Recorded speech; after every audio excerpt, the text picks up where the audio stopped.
So for me, crisis was always coming. Like, I remember one time when I was in school, I was very little at primary five. I had my first ever crisis that I could remember. Although, according to my mom, she said when I was two, I think a year and 6 months or 9 months. Yeah, she said 9 months old. When I was 9 months old was when I actually experienced my first crisis. That's as far as 9 months old. But I don't really have much memory about that. It's only according to what my parents tell me.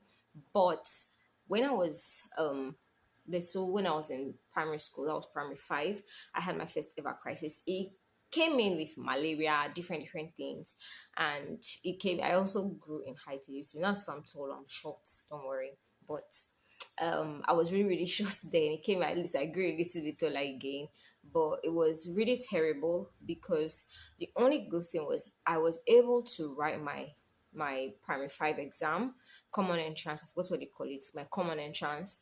If that's what they still call it, I was able to write my common entrance, and then after my common entrance, I immediately had my crisis. Like as I was right finishing the last paper today, the next day I found myself in the hospital.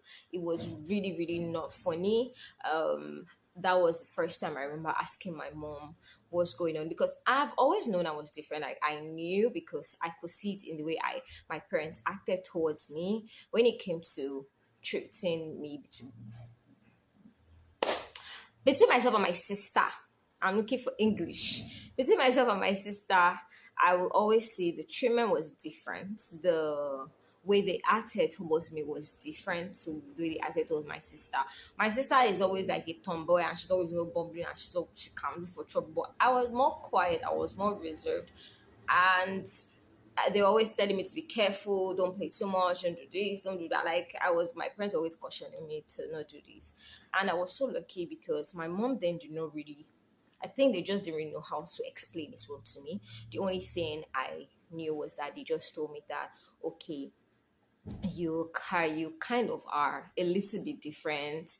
They told me I was SC, so I knew since I was little I was SC. Like I, excuse me, I actually knew on time, and I feel like it helped me growing up because I find out that so many parents hide things from their kids. I don't know, out of fear or something. I don't know what happens, but for me as a human being and what I've seen in life, I feel like when you learn to start telling your kids the truth on time about certain things, even if not all, but at least about certain things, it really actually helps them to